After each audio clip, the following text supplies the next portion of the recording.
I ain't gonna lie. Did you I ain't tell even him gonna that? lie. I guess I'm with the Not the bullshit, name. He said, "You bitch."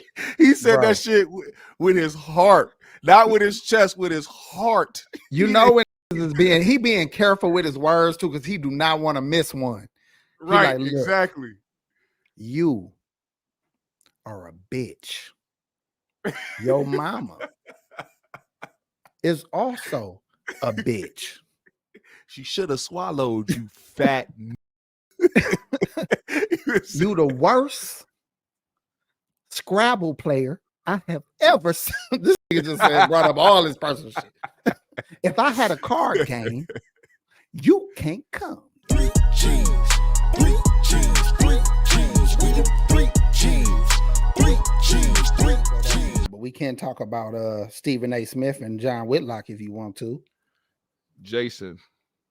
Damn. But it's okay. You can fuck Jason his name Whitlock. up. Fuck All with them Jason niggas. Whitlock disrespect will be tolerated on this channel. I wasn't trying to It is. disrespect. I'm just trying to speak on some shit I don't know shit about. I don't know. Oh. I don't even know what they got into it about. I don't know what Nothing, their man. words were said. Petty old sports analyst beef between two coon ass niggas.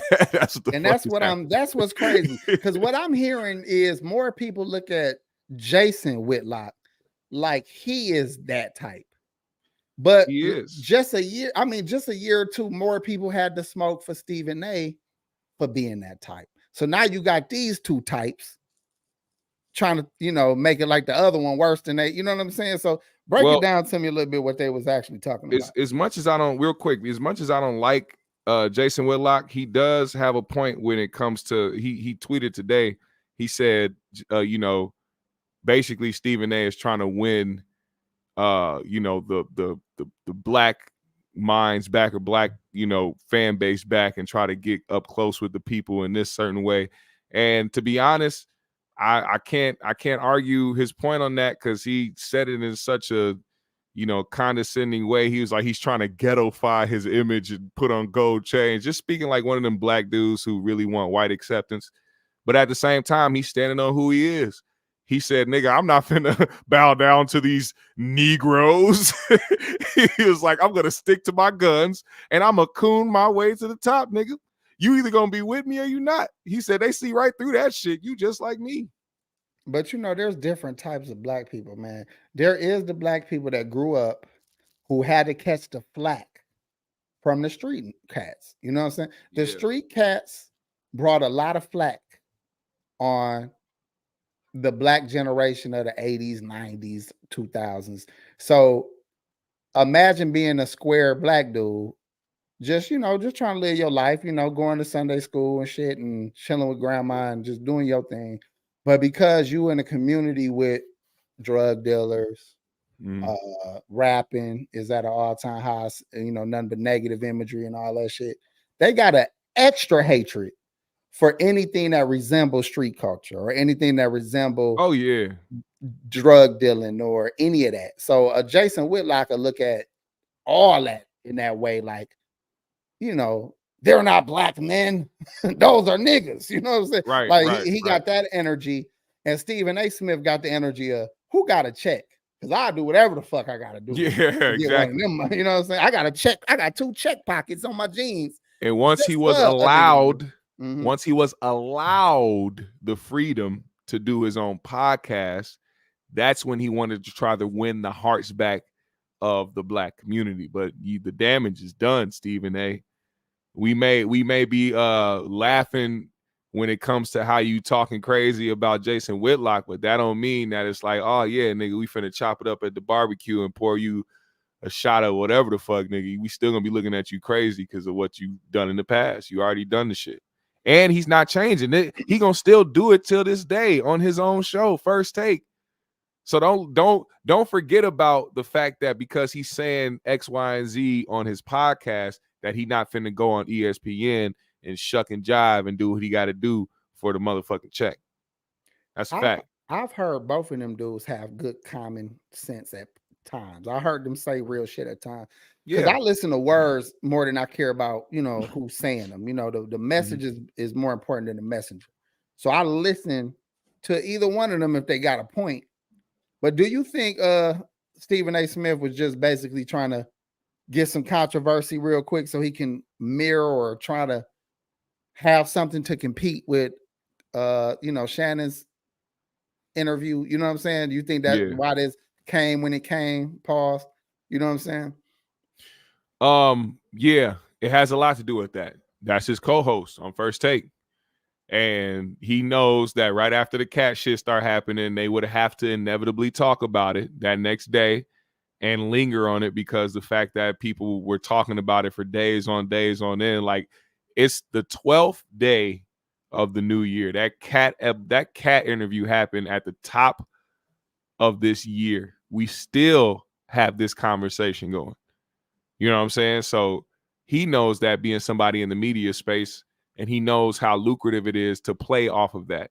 So for the controversy to be working so well in not only Kat's favor, but Shannon's favor, Stephen A., of course, is going to play on that. And at first I thought, but here's the thing, I thought it was random at first, because that was the first thing I saw was Stephen A. post, yeah, I'm about to go in on him, you fat bastard, all this shit, right?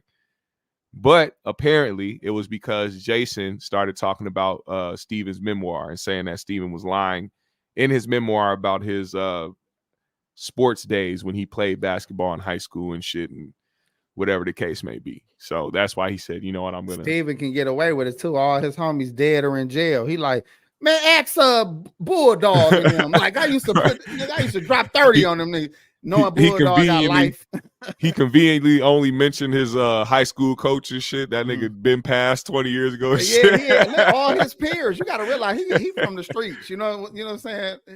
He from a place and time frame where it ain't probably too many hanging around that's still around. You know what I'm saying? Mm-hmm. Or that can be reached. They either on drugs, long forgot about. Yeah. Or dead or in jail. You know what I'm saying? That's right. The age frame from where he from. That's unfortunately his peers. You know what I'm saying? He can say what he want to say at that point. That's what Frank Lucas did. He waited for everybody else to die, and he started saying he had all the dope. He like, nigga, I used to bring him boatloads. You know what I'm saying? I was going over there to Taiwan getting the motherfuckers. He just told the whole. He waited for everybody to be dead. Well, let's play this Stephen A. real quick so we can put this to bed. Pause. And please do not allow this to be a reflection on my character, because this is not how I act every day. But I mean it from my soul when I say this is the worst human being I've ever known. I don't know of another human being worse than Jason Whitlock. Damn. He is a piece of shit. He's the dude that's going to have a funeral and ain't going to be no pallbearers. Might be 2 people to show up. He's that dude. He is the absolute worst. And he lies. And he incriminates. And he tries to set people up to fail, to big up himself because he can't do it on his own. He had a television show. He failed. He's had opportunities one time after another. He doesn't measure up. And now he's coming at the big dog. And let me tell you something right now. I am the big dog. I ain't the only one. I ain't the only one. There's plenty. Skip Bayless, apologies to him too for bringing up Jason Whitlock's name in the same sentence as him. But we all know what time it is. Everyone knows. All the executives at all the networks, they know what a piece of shit he is. And they begged me not to do this. But even my pastor, A.R. Bernard, said, I'm not happy about it. His pastor. But every now and then we got to do what we got to do. I promise you, and last to my sister Carmen, I won't do this again. I promise you. I know you cringing. You didn't want me to do this. I'm sorry, sis. It was necessary. He's a sorry, fat piece of shit. A no of the worst order.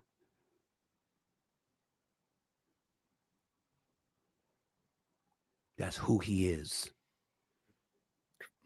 And I want to make sure everybody knows that. And I said to Isaiah Thomas, and I said to Dan Le Batard, if you care anything about our friendship, don't ever, called me about him again.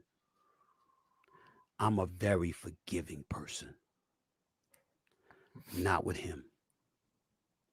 I don't care what beef I had. I don't care how many of you out there that hate me, whatever former athletes, all this stuff. Man, please, I'm sorry. Because I certainly don't hate y'all. We might have our differences from time to time, but ain't never that. This is the exception. I hate this. Well, Hold on, man. One more, just one more, go real ahead. quick. Fuck it. One more. Family, you ready? Yep. You ready? This is my favorite one. We got to play this one. Did you tell them that once this same article in Deadspin came out, weeks later, you wrote a lengthy apology to me in an email, begging me to forgive you, pointing out how you were betrayed by this particular writer, so you know how I must feel that you betrayed me? Did you tell the folks that, you bitch? Tell them, you fat piece of shit. Did you tell them that? Got the name. I'm sorry. You bitch. That shit right You there. bitch. That Man, this shit shit- was so cold. This shit made me like Stephen A. fat now, piece of dog. I ain't shit. gonna lie. Did you I ain't tell even him gonna that? lie. I guess I'm with the Got the bullshit. name. He said, "You bitch." He said Bro. that shit with his heart, not with his chest, with his heart. You know when niggas is being careful with his words too, because he do not want to miss one. Right, like, look. exactly. You are a bitch. Your mama is also a bitch. She should have swallowed, you fat nigga. You the worst Scrabble player I have ever seen. This nigga just brought up all his personal shit. If I had a card game, you can't come. Right. Like, all right, fuck it. Now, Yeah, so I don't know I don't know why I got that deep. I really don't understand. So I'm gonna have to care enough to go figure out what they even beefing about. I've been 'Cause that's how paying much I don't give a attention. fuck. I've been paying attention a little bit and seeing how Jason is responding and learning that, you know, he reached out to several of these individuals, Stephen A. Smith, Shannon Sharp, Jamel Hill, several individuals on the ESPN side, a lot of different sports analysts. He reached out to him to try to work with him. He even tried to put like a panel together himself, and they weren't fucking with him. So of course he has like the Riddler mind state right now. Like, oh, they didn't fuck with me, so now I got to get back at them. Like, all these niggas shit on me. I got to try to go hard as I can and do what I do. I don't know, But man. what I El fuck with Realist him just now. said right now, somebody said, is Stephen A. Smith really standing on business for real?